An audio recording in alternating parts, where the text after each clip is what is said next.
Pemirsa, untuk Anda yang baru bergabung dengan kami dalam indahnya sholat rahmat semesta alam, kali ini kami membicarakan tentang kuasa Allah, di mana Allah memerintahkan manusia untuk sholat sebenarnya sedang memelihara kesehatan manusia. Jadi sebetulnya untuk kebutuhan manusia itu sendiri, bukan untuk Allah. Ya, kalau kan Allah mengatakan in ahsantum li anfusikum wa in asatum falaha.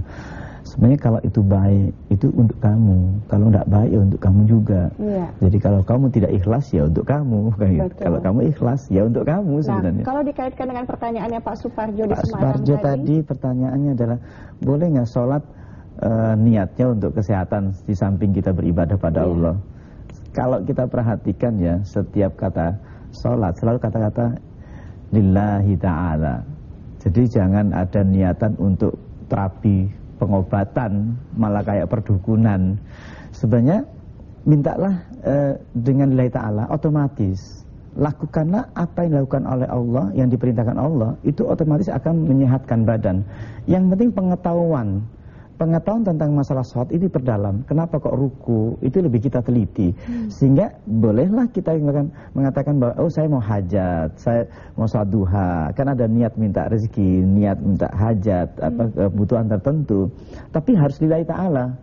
Tapi kalau ini sholat ini dijadikan niatnya untuk pengobatan, itu malah kayak perdukunan malah malah terapi-terapi. Saya tidak setuju. Justru sholat ini adalah wajib, perintah sama Allah. Ngerti nggak ngerti harus sholat. Paham tidak paham, sehat tidak sehat, tetap sholat gitu loh. Jadi kalaupun sehat itu adalah bonus. Bonus, itulah yaitu rezeki dari Allah Subhanahu Wa Taala. Tetapi dari sisi aspek ilmu sangat berpengaruh terhadap kesehatan. Iya gitu. Ketika sujud logikanya masuk akal. Ketika jantung posisi di atas, oksigenasi akan mengalir, darah kita mengalir ke otak, dan energi di otak ini butuhkan 20% akan terpenuhi Mbak Sanas. Dan ini hanya untuk pengetahuan untuk kita, bahwa kita semakin berani sholat, semakin tidak lagi ragu-ragu sholat, semakin sayang bahwa Allah itu luar biasa. Eman-eman kalau sholatnya tidak benar itu aja. Betul. Itu aja. Dan tidak mau diulur-ulur. Iya, itu penting. Iya kan? Ya, gitu. Kalau orang Sunda ulah diengke-engke. Tapi diengkok-engkok. Pak, ada Bapak Herman di Medan. Iya. Pak Herman, assalamualaikum. Waalaikumsalam, Bu. Silahkan. Begini Bu, saya bertanya, Allah itu kan maha berkuasa. Iya. Jadi kita ini pas sholat, kok nggak ada ketenangan dalam diri kita? Mental kita itu kurang Pak, dalam ketenangan, dalam beribadah kepada Allah. Tidak tenang Pak ya? Iya Pak. Udah sholat juga Pak. Iya, biasanya habis sholat baru tenang ya. Iya. Baik, sudah cukup itu aja. Ya, itu aja Pak. Baik, Pak Herman, terima kasih banyak. Mau coba di Pak Herman untuk langsung coba Pak Herman ditahan dulu teleponnya atau? Abang, masih ada telepon Bang Herman? Sudah tertutup. Oh iya. Coba kalau kita praktekkan tadi, itu pasti bisa terjadi itu. Getaran itu. Jadi dari aspek fisik saja tenang. Banyak orang tidak tahu bahwa bagaimana menenangkan. Makanya kenapa sholat itu harus betul tumaknina. Aspek fisik, aspek otak itu harus lakukan betul. Syariat harus betul-betul syariah. Harus syar'i betul. Sehingga ketika kita berdiri tenang, otak kita ini akan menenangkan. Kendor sendiri sebenarnya kalau kita tidak terburu-buru. Yang paling cepat adalah Pak Herman, bisa coba nanti cuman sayang teleponnya diputus. Nanti kalau kita mau praktek bisa lakukan praktek Pak Herman. Ketika kita takbir pelan-pelan ini akan terasa tiba-tiba ada satu ketenangan ketika takbir Allah. Ini akan terasa hening otomatis Pak Herman. Bisa dicoba, jangan ragu-ragu dan lakukan. Pertama mungkin memang agak-agak tidak terlalu jangan terburu-buru, yang terpenting cuman kita coba saja satu gerakan saja. Betulkah berpengaruh? Mengapa ada ketenangan? Ternyata respon syaraf kita ini ketika kita dengan niat dengan betul, itu akan berhubungan langsung. Jadi pikiran kita nggak kemana-mana. Sehingga akan terasa sekali ketika takbir Allah.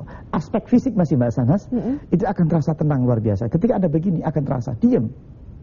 Hadapkan wajahmu di hadapan Zat Sang Pencipta langit dan bumi. Lalu diam sejenak. Kedua, kita punya roh Pak Herman. Roh ini berasal dari Allah.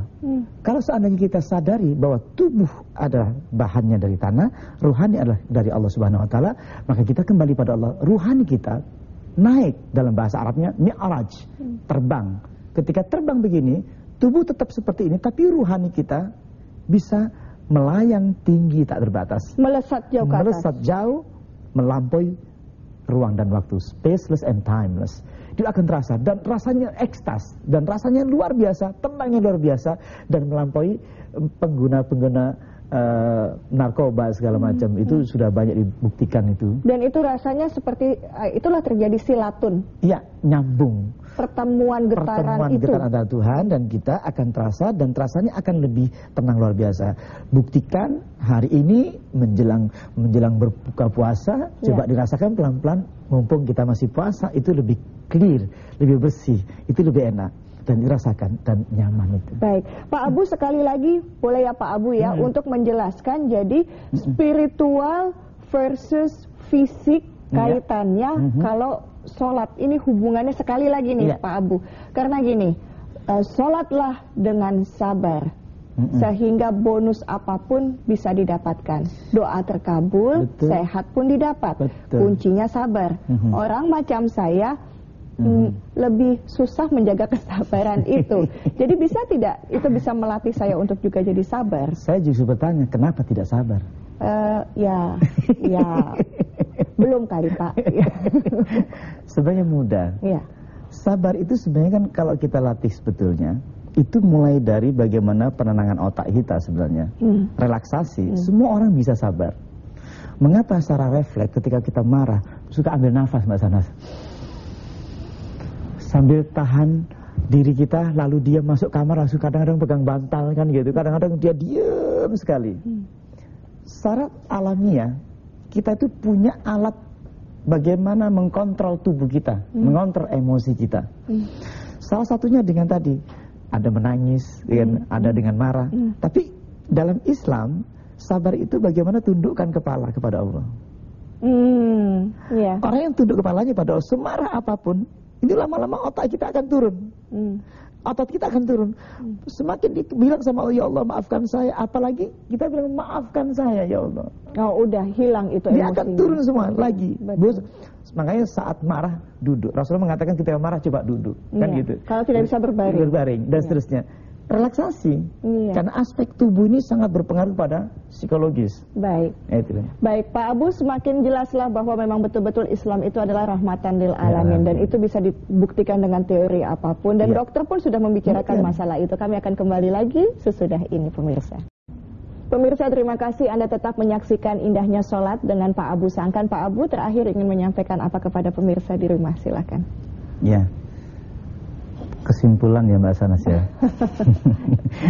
Pertama yang dikatakan tadi bahwa sholat merupakan sesuatu rahmat Allah, kuasa Allah. Kenapa saya rahmat, kasih sayang Allah sebenarnya.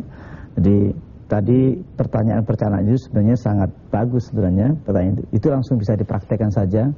Praktekkan bagaimana menggerakkan bahwa aspek sholat dan sabar. Jadi sholat kok kaitannya dengan sabar. Wasta'inu bis-sabri was-salah wa innaha lakabiratun illa 'alal khashi'in alladzina yazunnuna annahum mulaqu rabbihim wa annahum ilaihi raji'un. Jadi mintalah tolong kalian, jadi boleh minta tolong dengan sabar dan sholat, bahwa sesungguhnya keduanya itu berat.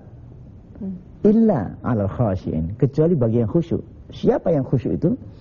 Adalah orang yang meyakini bahwa ia sedang berhadapan dengan Allah, liqa, bertemuan dengan Allah, dan kepada beliaulah kita kembali pada Allah. Makanya ada konsep fa idza asabathu musibah qalu inna lillahi wa inna ilaihi raji'un. Apabila ada problem, ada musibah, maka kembali pada Allah. Kan dikatakan bahwa ini dari Allah, kembali pada Allah. Praktisnya menjawab pertanyaan tiga orang tadi ya. Satu, ketika kita berdiri sebenarnya salat itu adalah menggerakkan. Kenapa? Pada posisi kita bergerak di sudut tumaknina, kita belajar sabar melalui salat ini. Walaupun buat orang yang tidak sabar, ini pun bisa dipraktikkan. Otomatis. Boleh terjadi silakan, silakan. Di saat saya berdiri, tubuh kita otomatis ini akan kendor. Kalau hati saya rela, kalau hati saya tunduk pada Allah, tubuh saya akan otomatis akan jatuh. Kalau saya tidak ikhlas, tubuh saya akan tegak. Ini kaitannya adalah dengan hari pertama, the power of sholat, lakukan sholat tanpa power. Tanpa power. Ya. Jadi orang yang ikhlas, kenapa setan pun mengatakan bahwa fabi izzatika la'uwiyanahum ajmain illa ibadaka minhumul mukhlasin. Setan tidak mampu menembus orang yang ikhlas. Kenapa? Orang ikhlas tidak punya power. Orang ikhlas tidak punya gelombang pikiran. Ketika menghadap Allah, gelombang pikiran kita kosong. Tenaga kita kosong. Maka setan tidak bisa mencari gelombang yang lebih tinggi. Baik.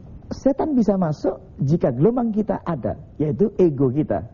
Makanya dikuasai, siapapun orang itu akan terganggu.